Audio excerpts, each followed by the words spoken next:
হরে কৃষ্ণ। সকলকে আবারও কৃষ্ণ প্রীতির শুভেচ্ছা জানিয়ে আজকের শ্রীমদ্ ভাগবত গীতার ক্লাস আমরা শুরু করছি। তো শ্রীমদ্ ভাগবত গীতার ক্লাসে আজ আমরা দ্বিতীয় অধ্যায়ের 32 নম্বর শ্লোক নিয়ে আলোচনা করব। আপনারা সকলে অত্যন্ত মনোযোগ দিয়ে শ্রবণ করবেন, কারণ যে সকল ব্যক্তি কর্মই ধর্ম বলে নিজেকে এতদিন ধরে জেনে এসেছেন, আজ থেকে পরমেশ্বর ভগবান শ্রীকৃষ্ণের কাছ থেকে আমরা সকলে কর্ম কিভাবে ধর্ম হয় সেটি আমরা জানার চেষ্টা করব। তো শুরু করার আগে প্রথমে আমরা একটি ছোট্ট মঙ্গলাচরণ করব। আপনারা সকলে অত্যন্ত শ্রদ্ধার সহিত এই মঙ্গলাচরণ যারা পারেন আমার সাথে করবেন, যারা পারেন না তারা শ্রবণ করবেন। ওম অজ্ঞানাতিমিরন্ধস্ব জ্ঞানাঞ্জনা শলাকয়া চক্ষুরুন্মিলিতং येन তস্मै শ্রী গুরবে নমঃ। শ্রীচৈতন্যমনাভীষ্টং স্থাপিतं येन भूतले स्वयं रूप कदा मायं ददाति सपदान्तिकं। नमोऽयं विष्णुपादाय कृष्णप्रेष्ठाय भूतले श्रीमते भक्तिवेदान्त स्वामीति नामिने। नमस्ते सरस्वती देवी गौरवाणी प्रचारिणे निर्विशेष शून्यवादी पाश्चात्य देशतारिणे। वाञ्छाकल्पतरुर्भश्च कृपा सिन्धु वयवच पतितानां पावनेभ्यो वैष्णवेभ्यो नमो नमः। हे कृष्ण करुणा सिन्धु दीनबन्धु जगत्पते गोपेश गोपिकान्त राधाकान्त नमस्तुते। तप्त काञ्चन गौरांगी राधे वृन्दावनेश्वरी वृषभानुसुते देवी प्रणामामि हरिप्रिये। जय श्री कृष्ण चैतन्य प्रभु नित्यानंद श्री अद्वैत गदाधर श्रीवासादि गौरभक्तवृंद। हरे कृष्ण कृष्ण कृष्ण हरे हरे, हरे राम राम राम हरे हरे। ओम नमो भगवते वासुदेवाय, ओम नमो भगवते वासुदेवाय, ओम नमो भगवते वासुदेवाय। श्रीमद् भागवत गीता द्वितीय अध्याय सांख्य योग श्लोक नंबर 32। यद्दृश्या च उपपन्नं सर्गदाराम् अपावृतं सुखिनः क्षत्रियाः पार्थो लभन्ते युद्धम् ईदृशम्। यद्दृश्या च उपपन्नं सर्गदाराम् अपावृतं सुखिनः क्षत्रियाः पार्थो लभन्ते युद्धम् ईदृशम्। हरे कृष्ण। तो এখন আমরা এই সংস্কৃত শ্লোকের শিল প্রভুপাদ কর্তৃক যে বঙ্গ ভাষানুবাদ দেওয়া হয়েছে সেই ভাষানুবাদ আমরা শ্রবণ করব।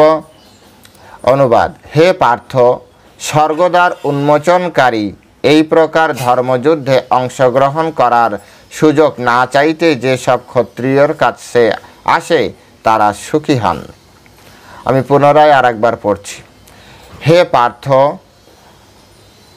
স্বর্গদ্বার উন্মোচনকারী এই প্রকার ধর্মযুদ্ধে অংশগ্রহণ করার সুযোগ না চাইতেই যেসব ক্ষত্রিয়ের কাছে আসে তারা সুখী হন। জয় শিল প্রভুপাদ কি জয়। তো এখন আমরা শিল প্রভুপাদ কর্তৃক এবং আমাদের যে সকল ঊর্ধ্বতন আচার্যবৃন্দ আছেন, বিশেষ বলদেব বিদ্যাভূষণ বিশ্বনাথ চক্রবর্তী ঠাকুরের যে তাৎপর্য, সেই তাৎপর্যের সার সংক্ষেপ আমরা এখানে আলোচনা করার চেষ্টা করব এবং সাথে সাথে কিভাবে আমাদের বর্তমান ব্যক্তিগত জীবনে আমরা এটাকে কাজে লাগাতে পারি সে বিষয়ে আমরা বোঝার চেষ্টা করব। তো এখানে আমাদের এটা খুব সুন্দরভাবে শ্লোকের মাধ্যমে আমরা অনুবাদ থেকে আমরা বুঝতে পারি যে স্বর্গদ্বার উন্মোচনকারী যে সকল যুদ্ধ স্বর্গদ্বার উন্মোচনকারী হয়, সেই সকল যুদ্ধ করার ক্ষেত্রে কোনো রকম দ্বিধাগ্রস্ত করা উচিত নয়। শিলা প্রভুপাদ এখানে সুন্দরভাবে ব্যাখ্যা করতে যে অর্জুনের কথোপকথনকে প্রথমেই তিনি ব্যক্ত করেছেন। অর্জুন কি বলেছিলেন? হে কৃষ্ণ, হে যাদব, হে মাধব, আমি এই যুদ্ধ করার পরে কোনো লাভ দেখতে পাচ্ছি না। যারা আপনারা প্রথম থেকে এই ক্লাসগুলি শুনেছেন অথবা ভগবদ গীতা প্রথম থেকে ধারাবাহিকভাবে নিজে বাড়িতে পড়েছেন, তারা আপনারা জানেন যে প্রথম অধ্যায়ে অর্জুন এই সকল প্রশ্নগুলি করেছিলেন যে আমি তো কোনো লাভ দেখতে পাচ্ছি না এই যুদ্ধের ফলে। তাই ভগবান শ্রীকৃষ্ণ সেই লাভের বিষয়ে উত্তর দিতে যে অর্জুনকে খুব সুন্দরভাবে বোঝাচ্ছেন, হে অর্জুন, এই যুদ্ধ হচ্ছে স্বর্গদ্বার উন্মোচনকারী। সুতরাং কেন তুমি ভাবছো যে এর ফলে কোনো লাভ নেই? এটি ভাবা তোমার এক ধরনের মূর্খতার বহিঃপ্রকাশ। তোমার মতো একজন ক্ষত্রিয় বীরের পক্ষে এই ধরনের চিন্তা চেতনা এগুলি তোমাকে নিচের দিকে নামিয়ে দেবে, তোমার কাপুরুষতার লক্ষণ হবে, তোমার এই জগতে অপযশ তৈরি করবে, নরকগামী করবে। কারণ তুমি স্বধর্ম যদি ত্যাগ করো। শাস্ত্রে বর্ণাশ্রম ধর্ম অনুযায়ী এর আগের শ্লোকে আমরা দেখেছি যে সেখানে কিভাবে বর্ণাশ্রম ধর্ম কথা বলা হয়েছে। অর্জুন ক্ষত্রিয় ছিল, তাই ক্ষত্রিয়ের পক্ষে যুদ্ধ করার থেকে বড় সৌভাগ্যের বিষয় কিছু থাকতেই পারে না। একজন ডাক্তার, সে ডাক্তারি করবে নাকি সে ভিক্ষাবৃত্তি করে জীবনযাপন করবে? তার জন্য প্রকৃত ধর্ম হচ্ছে স্বাস্থ্যসেবা প্রদান করা। প্রকৃতপক্ষে একজন ইঞ্জিনিয়ার, সে কি করবে? সে মানুষকে তার টেকনোলজির মাধ্যমে সহযোগিতা করবে, এটিই তার ধর্ম। সে যদি বলে যে আমি এখন ভিক্ষাবৃত্তি করে আমি জীবনযাপন করব, তাহলে হবে কি করে? ঠিক তেমনি যারা নেতা, যাদের ভিতরে সেই ধরনের গড গিফটেড লিডারশিপ আছে, প্রকৃতপক্ষে যারা সমাজকে সঠিক দিশা দিতে পারেন, যারা সমাজকে সঠিক পথে পরিচালনা করতে পারেন, যাদের ভিতরে ঐশ্বরিক শক্তি ভগবান প্রদান করে এই জগতে পাঠিয়েছেন, সকলের ভিতরে থাকে না এগুলি। যাদের ভিতরে আছে তারা যদি সাধারণ জীবনযাপন করার চেষ্টা করে, তাহলে এই জগতের কিভাবে ডেভেলপমেন্ট হতে পারে? তাই এই বিষয়গুলি আমাদের খুব সূক্ষ্মভাবে বিচার করতে হবে। আপনাকেই খুঁজে বের করতে হবে আপনার ভিতরে কি কি গুণ আছে, অথবা আপনার সৎ গুরু পরম্পরা ধারা যে গুরুদেব আছেন সেই গুরুদেবের কাছে আপনাকে যে শরণাপন্ন হতে হবে। হে গুরুদেব, আমি বুঝতে পারছি না যে আমার কি করা উচিত, কারণ আমি আমাকে ভালো করে চিনতে পারছি না। গুরুদেব আপনাকে ভালো চেনেন, কৃষ্ণ আপনাকে ভালো চেনেন। কৃষ্ণ গুরুরূপে আপনাকে সহযোগিতা করবেন। প্রত্যেক মানুষের ভিতরে গড গিফটেড কিছু নিজস্ব গুণ আছে, সেই গুণের বহিঃপ্রকাশ করাই হচ্ছে প্রকৃত শিক্ষকের একমাত্র কাজ। বর্তমানে যে শিক্ষা ব্যবস্থায়, সেই শিক্ষা ব্যবস্থায় একজন মানুষকে শুধু রোবটের মতো যে যা নেয় তাই তাকে করতে বাধ্য করা হচ্ছে, তার নিজস্ব সত্তার বিকাশ করা হচ্ছে না। বর্তমান শিক্ষা ব্যবস্থায় শিক্ষা কিসের উপরে দাঁড়িয়ে আছে? মুখস্থ বিদ্যার উপরে। মুখস্থ বিদ্যার উপরে কখনো ব্যক্তিত্বের প্রকাশ হয়, মেধার প্রকাশ হয়? বর্তমান শিক্ষা ব্যবস্থায় যার মার্কস বেশি সে তত ভালো কিছু করতে পারছে, আর মার্কস তখন ভালো হচ্ছে যখন আপনি যত বেশি মুখস্থ করে শুধু বলতে পারছেন, মুখস্থ করে বলতে পারছেন, আপনার নিজস্ব কোনো চিন্তা চেতনা এখানে কাজ করবে না। আমাদের বিজ্ঞানের অনেক বিষয় আছে যেগুলো সম্পূর্ণভাবে ভুল, কিন্তু সেগুলো কেন বইতে পড়ানো হচ্ছে? কোনো টিচার এ বিষয়ে কোনো কথা বলছে না। কোন হিসেবে? ডারউইনের মতবাদ অনেক ব্যক্তি এটাকে ভুল প্রমাণ করেছে, কমসে কম এগুলি বাদ দাও। ডাল্টনের পরমাণুবাদ, এগুলো বাদ দেওয়া হোক। যেগুলি কমসে কম ভুল প্রমাণিত হয়েছে, কমসে কম সেগুলি আর বইয়ের পাতা নষ্ট করে লাভ নেই।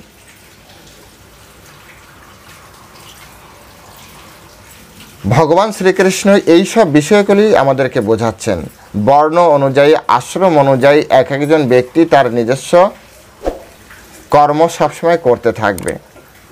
অর্জুনকে বলছে যে এটা তো একজন ক্ষত্রিয়ের জন্য অত্যন্ত সৌভাগ্যের যে ধর্ম রক্ষার জন্য বিনা সে চায়নি, অর্জুন চায়নি যুদ্ধ হোক, কিন্তু তার সামনে উপস্থিত হয়েছে।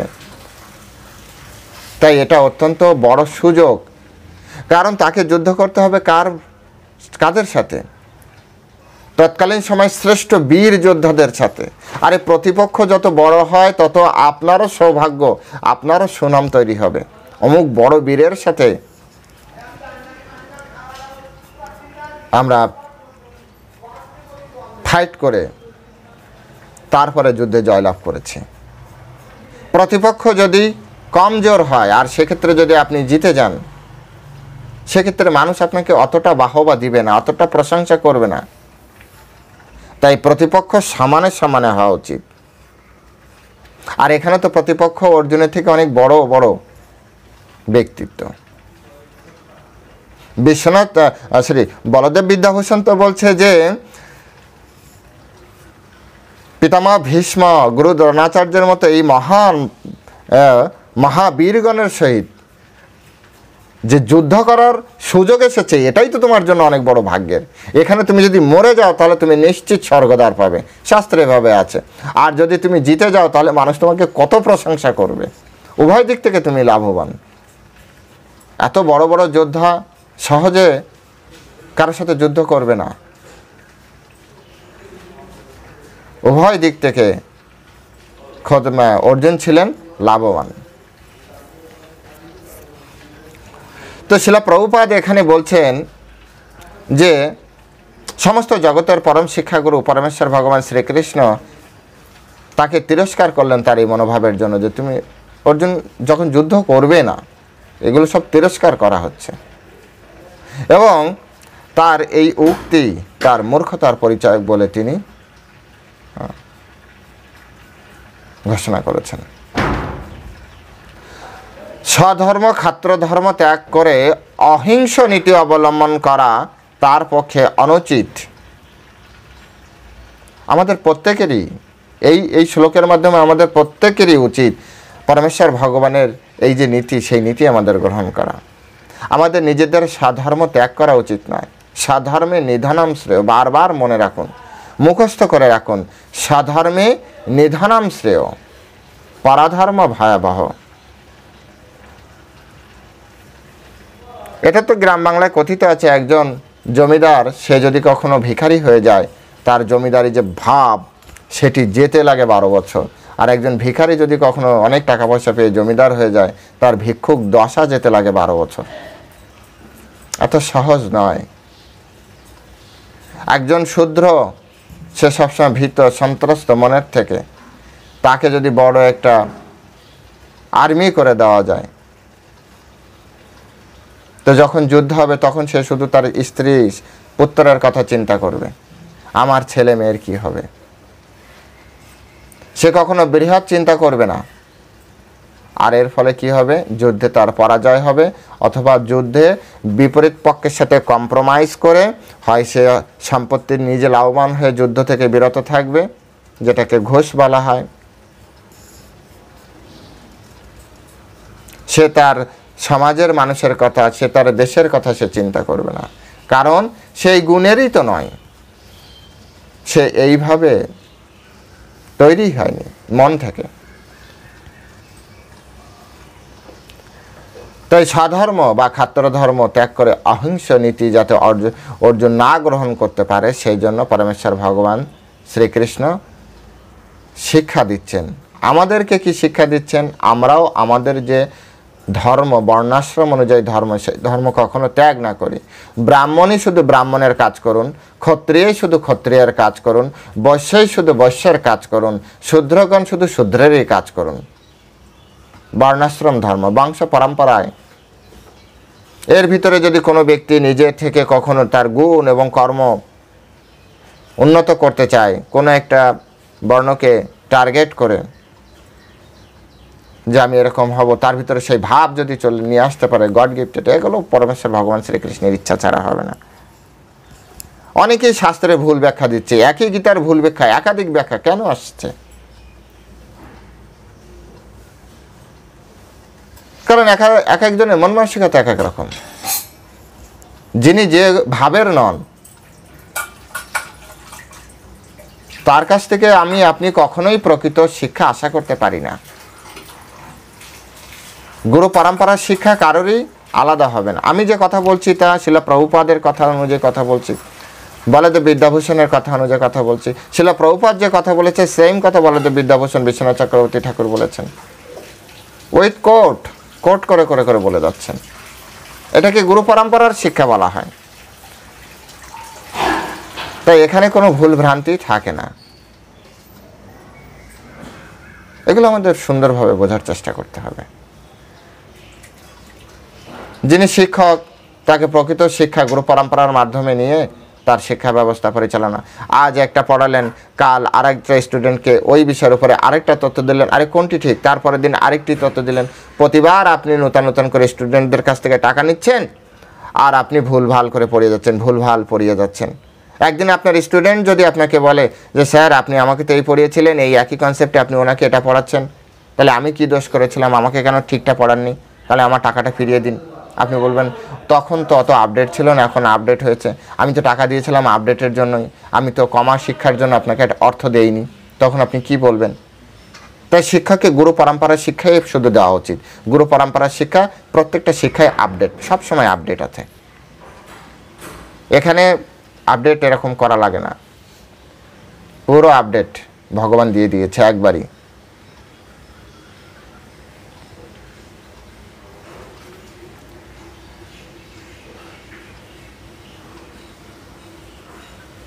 পরাশর স্মৃতিতে মহর্ষি বেদব্যাস, কৃষ্ণদ্বৈপায়ন বেদব্যাসের পিতা পরাশর মুনি, তিনি খুব সুন্দরভাবে একটা উক্তি দিয়েছেন, ক্ষত্রিয় হি প্রজারক্ষণ শস্ত্রপাণি প্রদণ্ডায়ন নির্জিতা পরসন্ন্যাদি শীতিম ধর্মেণ পালয়ত। সব রকম দুঃখ দুর্দশা থেকে রক্ষা করে প্রজা পালন করাই হচ্ছে ক্ষত্রিয়ের ধর্ম, এবং সেই কারণে নিয়ম শৃঙ্খলা বজায় রাখার জন্য তাকে অস্ত্র ধারণ পূর্বক দণ্ডদান করতে হয়। তাই তাকে বিরোধী ভাবাপন্ন রাজার সৈন্যদের বলপূর্বক পরাজিত করতে হয়, এবং এভাবেই ধর্মের দ্বারা তার পৃথিবী পালন করা উচিত। কেন রাজাকে শাস্তি দিচ্ছে?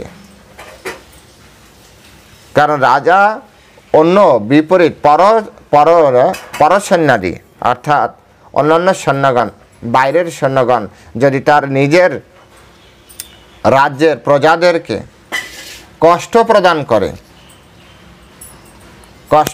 করে তাহলে তাদেরকে কি করতে হয়? তাদেরকে নির্জিতা, তাদেরকে কঠোরভাবে দণ্ডদান দিতে হয়, প্রদণ্ডায়ন, কঠোর দণ্ডদান করতে হয়।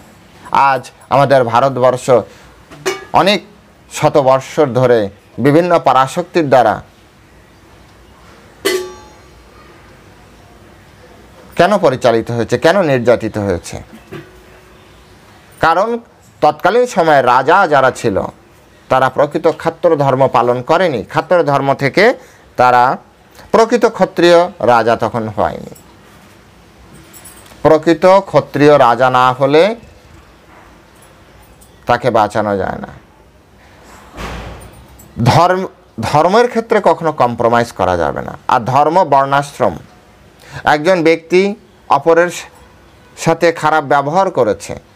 এই দেশে ভারতবর্ষে যখন মুঘলরা এসেছে, সুলতানরা এসেছে, ব্রিটিশরা এসেছে, তখন এই দেশের অনেক ব্যক্তির উপর নির্যাতন করেছে। এই তথ্য রাজার কাছে যাওয়ার পরেও রাজা তাদেরকে ক্ষমা করে গিয়েছে। ক্ষমা করা রাজার কাজ নয়।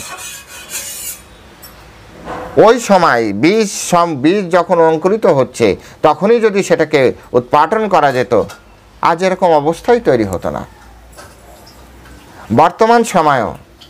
বর্তমান সময় একই অবস্থা। ক্ষত্রিয়গণ অবশ্যই তার ক্ষত্রিয় ধর্ম পালন করবেন। এটি হচ্ছে আমাদের সনাতন ধর্মের শিক্ষা। কঠোরভাবে সেখানে তিনি কোনো রকম কম্প্রোমাইজ করবেন না, কোনো দয়াভাব দেখাবেন না। রাজা কখনো দয়াভাব দেখাবে না শত্রু পক্ষে। তার নিজের প্রজার প্রতি যারা অসৎ আচরণ করছেন, নিজের প্রজার প্রতি যারা, সমাজের প্রতি যারা ক্ষতিকারক হিসেবে নিজেকে তৈরি করছেন, তাদের প্রতি কোনো রকম সহানুভূতি দেখাবেন না। তবেই তো সমাজটা সুন্দর চলবে, তবেই এটা মূলত ক্ষত্রিয়ের এটি হচ্ছে কাজ। ব্রাহ্মণ মৃত্যুবরণ করবে, তথাপি সে অন্যের কাছে মাথা বিক্রি করবে না। সে সবসময় ধর্মের পথ সমাজকে দর্শন করাবে। আমাদের উচিত গুরুকুলীয় সিস্টেমকে আবার ফিরিয়ে নিয়ে আসা। প্রত্যেক মহল্লায় মহল্লায় একটি করে গুরুকুল তৈরি করা। সেই গুরুকুলের যিনি গুরুদেব থাকবেন, তাকে সেই পাড়া, সেই মহল্লা তার ভরণ পোষণ দেবেন। আর তিনি এই সমস্ত তার যারা ছাত্রবৃন্দ আছে, শিষ্যবৃন্দ আছে, তাদেরকে শিক্ষা প্রদান করবেন, ধর্মের আলোকে শিক্ষা প্রদান করবেন। এটিই হচ্ছে প্রকৃত শিক্ষা। এভাবেই গুরু পরম্পরার মাধ্যমে একটি সুন্দর সমাজ ব্যবস্থা তৈরি হবে। আমাদের এগুলোকে সুন্দরভাবে বুঝতে হবে। তাই ক্ষত্রিয়ের কাজ হচ্ছে সমাজকে রক্ষা করা, তার জনগণকে রক্ষা করা, নিয়ম শৃঙ্খলাকে রক্ষা করার জন্য কাউকে হত্যা করা, কাউকে ফাঁসি দেওয়া, এটা সমাজের জন্য এটা তার জন্য কোনো ক্ষতিকর বিষয় নয়। আজ অনেক উকিল আছে যারা প্রকৃতই যারা অপরাধী তাদেরকে বাঁচিয়ে নিয়ে আসার চেষ্টা করছেন। এই উকিলদেরও শাস্তির ব্যবস্থা করা উচিত।